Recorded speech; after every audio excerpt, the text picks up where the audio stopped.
Hello मेरे प्यारे प्यारे बच्चों, कैसे हैं आप। तो आज की वीडियो में कक्षा 5 के लिए हिंदी पाठ्य पुस्तक आरबीएससी के स्टूडेंट के लिए हिंदी सुमन भाग 3 इसका पहला चैप्टर सबसे पहले प्यार बनाया। तो इस पाठ की संपूर्ण व्याख्या और कठिन शब्दार्थों को हम पिछले वीडियो में देख चुके हैं। इस वीडियो में हम सबसे पहले प्यार बनाया इस पाठ के सभी प्रश्नोत्तरों को देखने वाले हैं। तो आइए चलिए वीडियो शुरू करते हैं। अभ्यास कार्य, आओ बातें करें। प्रश्न 1, कविता में बताया गया है कि इस संसार में सबसे पहले प्यार बनाया गया है। इसके बाद प्यार से क्या क्या बना है। उत्तर है, इसके बाद प्यार से धरती, अंबर, सरिता, सागर, बादल, पर्वत और तारे बने हैं। प्रश्न 2, कविता के अनुसार सब संतों ने बतलाया है। उत्तर है, कविता के अनुसार सब संतों ने बतलाया है कि हमारी संपूर्ण पृथ्वी या वसुधा प्यार से भरी हुई है। प्रश्न 3, प्यार से सभी समस्याओं का समाधान हो सकता है, कैसे। उत्तर है, हाँ, प्यार से कई समस्याओं का समाधान हो सकता है जब सही तरीके से प्यार को व्यक्त किया जाए, अर्थात बिना किसी स्वार्थ के एक दूसरे से प्रेम किया जाए तथा एक दूसरे के मुश्किल समय में काम आया जाए। तो यह समझ, सहानुभूति और सहयोग की भावना पैदा करता है जो किसी भी रिश्ते या स्थिति को बेहतर बनाने में मदद कर सकता है। अब है सोचो और लिखो। सोच करके लिखना है। पहला प्रश्न है, नीचे दिए गए शब्दों का प्रयोग कर एक एक वाक्य बनाइए। तो यहाँ पर देखिए एक उदाहरण दे रखा है, संसार। तो संसार शब्द को प्रयोग करते हुए हमें वाक्य बनाना है। तो यहाँ देखिए उदाहरण में क्या वाक्य बनाया है कि इस संसार को खूबसूरत बनाने के लिए हमें प्यार से रहना चाहिए। इसी प्रकार से यहाँ पर प्रकृति, मनमानी और सृष्टि ये शब्द दिए गए हैं। इन शब्दों का प्रयोग करते हुए हमें एक एक वाक्य बनाना है। तो आइए देखते हैं कि किस प्रकार से वाक्य बनाएंगे। यहाँ पर संसार का उदाहरण हम देख चुके हैं। अब है शब्द प्रकृति। तो प्रकृति से देखिए किस प्रकार से वाक्य बना सकते हैं कि प्रकृति बिना स्वार्थ के देना सिखाती है। अब है शब्द मनमानी। तो बच्चों की बातें ना मानने पर वे अक्सर मनमानी करते हैं। इसी प्रकार से अब शब्द है सृष्टि। प्रेम वह शक्ति है जो सृष्टि की रचना और संचालन करती है। प्रश्न 2, पहाड़ों को प्रहरी क्यों कहा गया है। उत्तर है, जिस प्रकार से एक प्रहरी चोरों से तथा असामाजिक तत्वों से हमारी रक्षा करता है, उसी प्रकार पहाड़ भी दुश्मन देशों से हमारे देश की रक्षा करते हैं। इसके अलावा वे हमें बर्फीली हवाओं से भी बचाते हैं। इसलिए पहाड़ों को प्रहरी कहा गया है। प्रहरी का अर्थ होता है चौकीदार।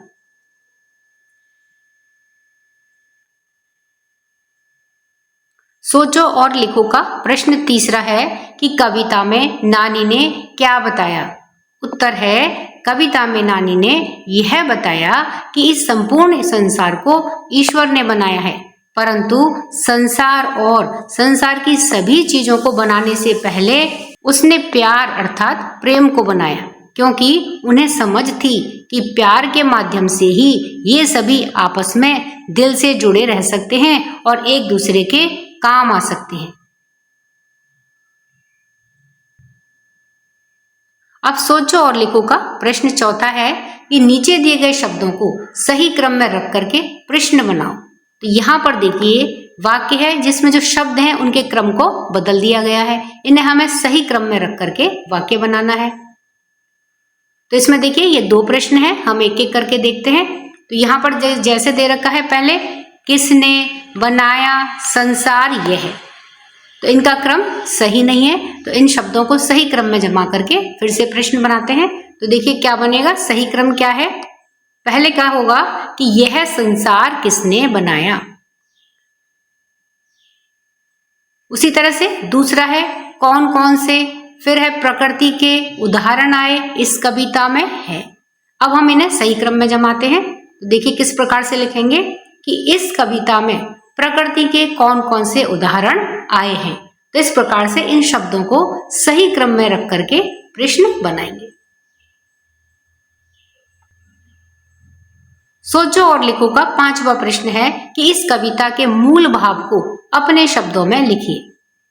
उत्तर है, यह कविता ईश्वर की सृजन शक्ति को दर्शाती है और बताती है कि ईश्वर ने ही इस पूरे ब्रह्मांड और जीवन को बनाया है, और बताती है कि प्रेम ईश्वर के सबसे महत्वपूर्ण गुणों में से एक है।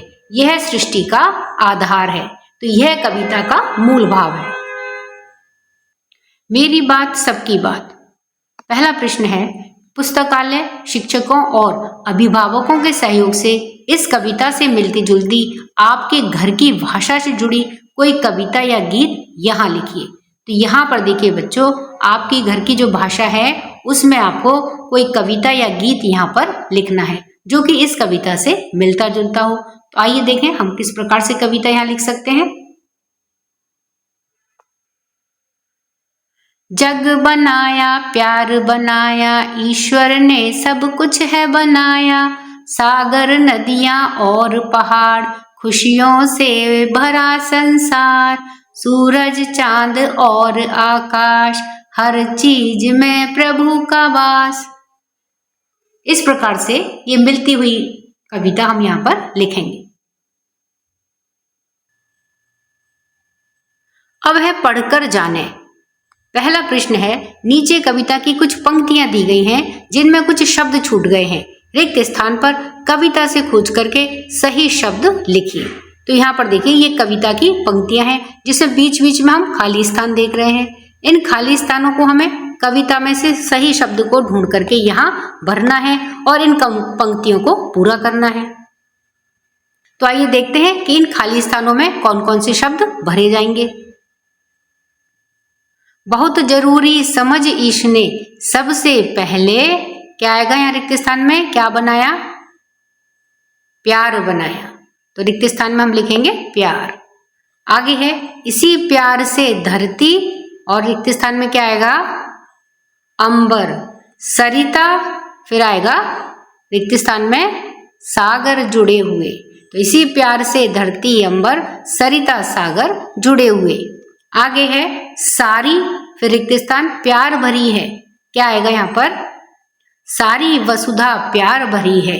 सब ने समझाया, तो बीच में जो रिक्त स्थान है उसमें क्या आएगा, किसने समझाया, सब संतों ने समझाया। तारों की, रिक्त स्थान है इससे, क्या है तारों की, रिक्त स्थान में आएगा टिमटिम। तो तारों की टिमटिम है इससे, इससे सबका है, रिक्त स्थान में आएगा नाता।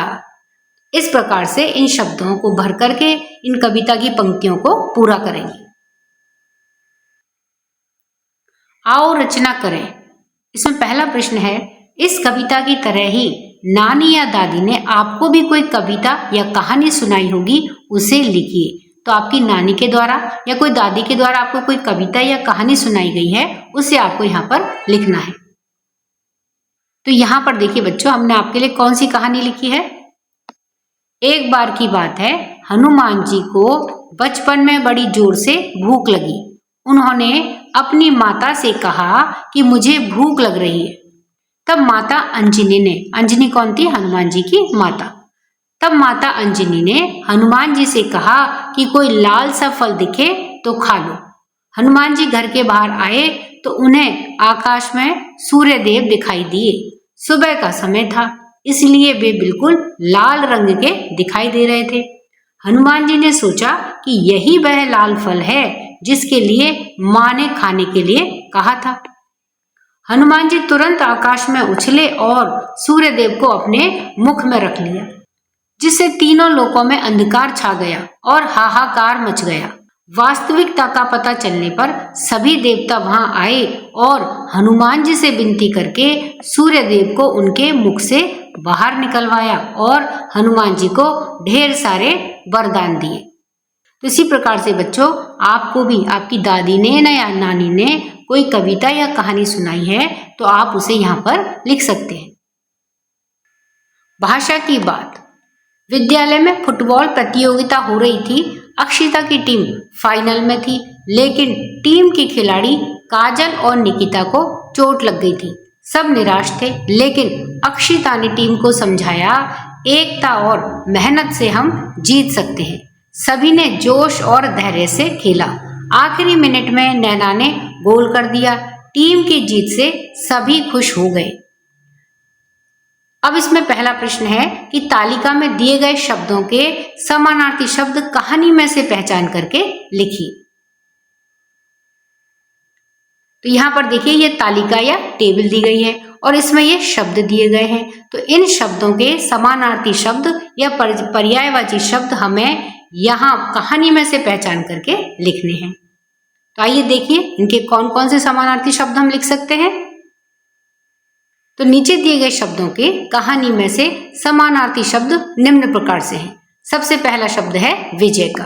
तो विजय के लिए हमें ऐसा समानार्थी शब्द लिखना है जो कि कहानी में है। तो देखिए विजय के लिए क्या है? जीत। दूसरा शब्द है परिश्रम। परिश्रम के लिए कौन सा शब्द है? मेहनत। फिर है उत्साह। उत्साह के लिए जोश। आगे है सहनशीलता। सहनशीलता के लिए धैर्य। आनंद। आनंद के लिए खुश। तो इस प्रकार से इन सभी शब्दों के कहानी में से हमने समानार्थी शब्द छांट करके यहाँ इनके सामने लिखे हैं। तो यहाँ देखिए हमने भाषा की बात का पहला प्रश्न देखा। अब हम भाषा की बात का दूसरा प्रश्न देखते हैं। तो ये दूसरा प्रश्न है कि नीचे दिए गए शब्दों को उनकी सही क्रिया से मिलाओ। तो देखिए क्रिया क्या है? काम करना। ऐसे शब्द ढूंढने हैं जिनमें कोई काम हो रहा हो।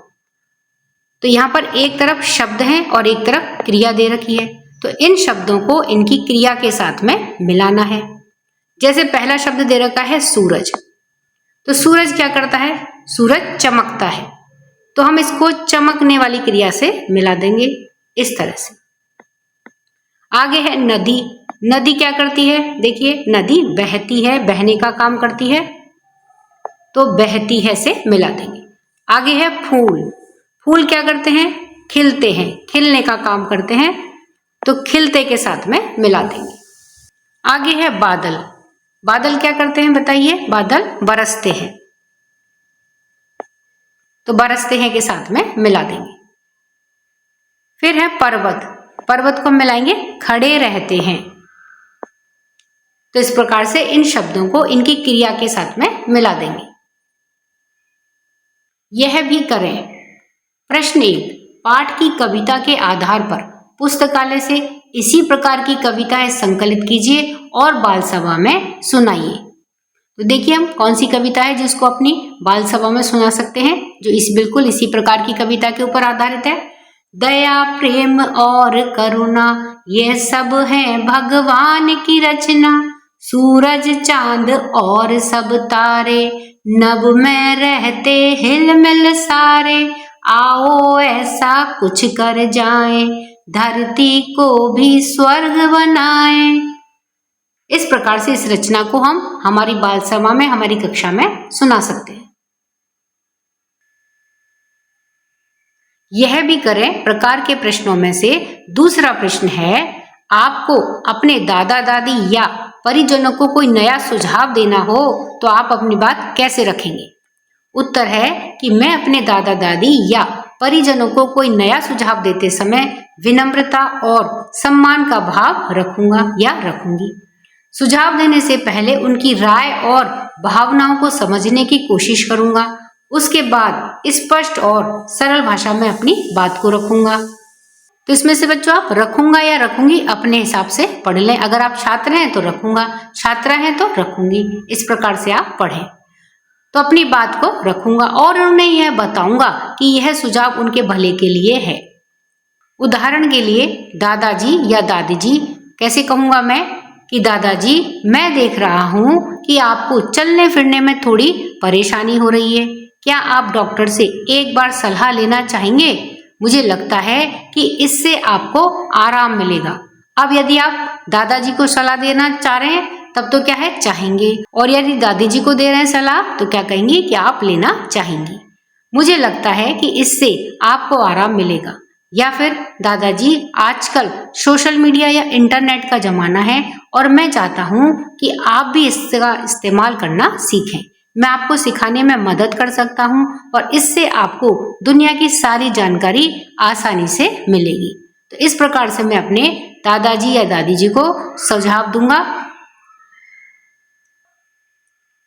यह भी क्रम है। प्रश्न तीसरा है कि मेरे सपनों की दुनिया विषय पर अपनी कक्षा में विचार साझा करें। मेरे सपनों की दुनिया के बारे में आपके क्या विचार हैं, इसे आपको अपनी कक्षा में साझा करना है। तो देखिए, मेरे सपनों की दुनिया पर मेरे विचार। पहला है कि मेरे सपनों की दुनिया एक अलग दुनिया है जिसमें हर तरफ प्यार ही प्यार है, नफरत की कोई जगह नहीं है। मैं इस प्रकार की दुनिया की कल्पना करता हूँ। दूसरा है कि मेरे सपनों की दुनिया में मेरे माता पिता, भाई बहन सभी एक साथ प्रेम पूर्वक और सुख पूर्वक रहते हैं। जिस प्रकार की बचपन में माता पिता ने मेरे लिए सब कुछ किया है, मैं भी उनके लिए सब कुछ करना चाहता हूँ। तीसरा है मेरे सपनों की दुनिया में मैं खुश और आजादी से और अपनी मर्जी से अपना जीवन व्यतीत करने का सपना देखता हूँ। चौथा है मेरे सपनों की दुनिया में मैं किसी का भी गुलाम बनकर के ना रहने का सपना देखता हूँ या देखती हूँ और अपना लक्ष्य पाकर अपने देश की सेवा करना चाहता हूँ।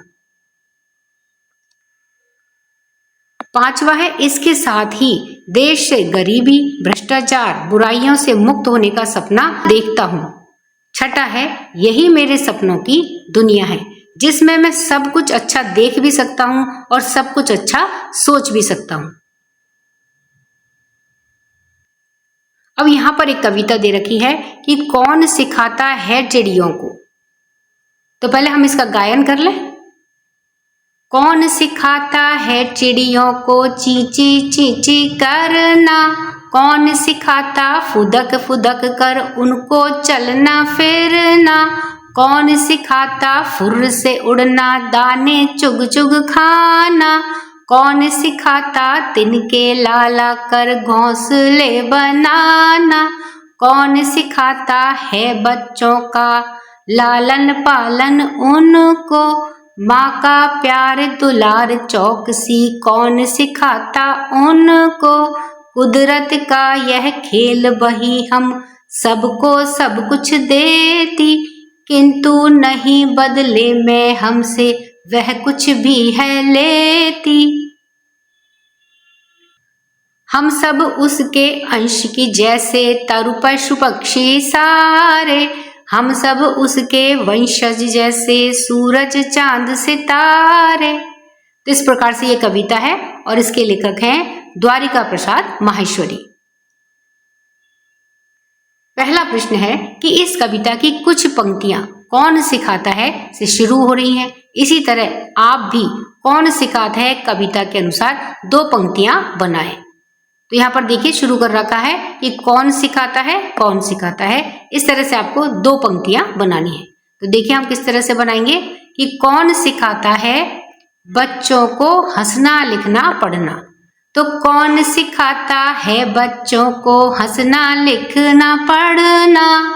इसी तरह से दूसरी पंक्ति हम बनाएंगे कि कौन सिखाता है हम सबको जीवन में आगे बढ़ना। इस तरह से हम दो पंक्तियों की रचना कर सकते हैं। दूसरा प्रश्न है कि अब आप अपने द्वारा बनाई गई पंक्तियों के आधार पर इन प्रश्नों के उत्तर कविता के रूप में लिखिए। यानी कि हमने जिन पंक्तियों की रचना की है कि कौन सिखाता है हमको हंसना लिखना पढ़ना और कौन सिखाता है हमको जीवन में आगे बढ़ना, तो अब इन पंक्तियों का उत्तर हमें कविता के रूप में लिखना है। तो देखिए हम किस प्रकार से उत्तर लिखेंगे। यहाँ पर तो क्या जो हमारी पंक्ति है उसका उत्तर हम कैसे लिख सकते हैं कि माता ने बच्चों को सिखाया हंसना लिखना पढ़ना। और दूसरी पंक्ति का उत्तर हम कैसे लिखेंगे कि गुरुजन ने हमको है सिखाया जीवन में आगे बढ़ना। इस तरह से उन पंक्तियों का उत्तर हम कविता के रूप में लिखेंगे। पढ़ने के लिए तो अब देखिए यहाँ पर ये आपकी एक और कविता दे रखी है जो सिर्फ पढ़ने के लिए है। तो आइए चलिए इसका गायन करते हैं। प्रीत बढ़ाए आ मेरे मन मीत बढ़ाए।